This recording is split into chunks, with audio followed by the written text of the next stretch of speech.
we've done through today 9,035 meals. So on Thursday, we'll have over 1,000, or sorry, over 10,000.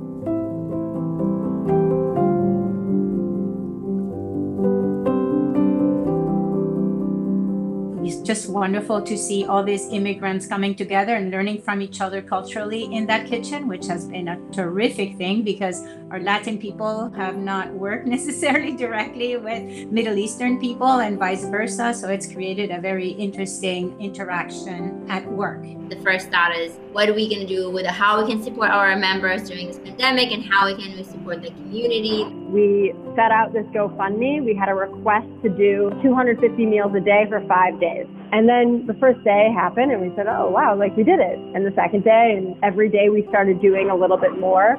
By the third week, we were doubling it and we were doing over 500 meals a day. I mean, we had never made 250 individual meals. You know, we cater for hundreds of people, but that's totally different. Boxing up and packing 250 meals was something that we'd never done. The first thing that came to mind at the beginning of this pandemic and when we closed the restaurant were, okay, we have a staff, some of them are Americans, they can file for unemployment.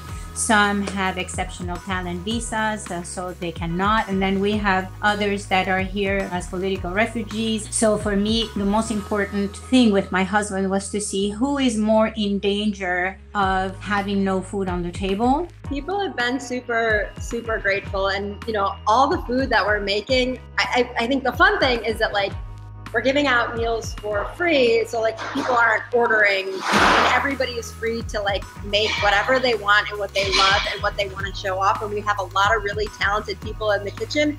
You know, we're putting like, you know, Middle Eastern and Syrian flavors and rice together with like chipotle and adobo chicken and coming together to like make dishes. And I have to add that the food that they're making, which I've been a recipient a couple times just to check it out, is very balanced. It has protein, it has a carb, and it has vegetables every single time. And it's also, the amount it's generous. So no one will go hungry with this program. One of the people who helps us get food donations, like produce, he asks, hey, just make sure you bring 2 boxes for me every day, you know, because he loves eating it. Like one of the people that we're giving food to now, he runs an after-school program, which obviously is not running now, and he's trying to make sure he's taking care of the families.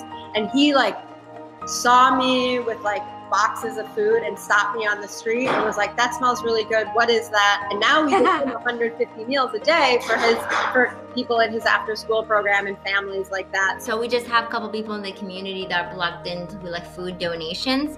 For example, if they say, okay, we have spinach today and broccoli, we'll just take it and make whatever we have from there. And that's what the team is amazing. They're being very creative of whatever we have. They make an amazing meal out of it, which I think they've been enjoying the challenge of like, what we make today.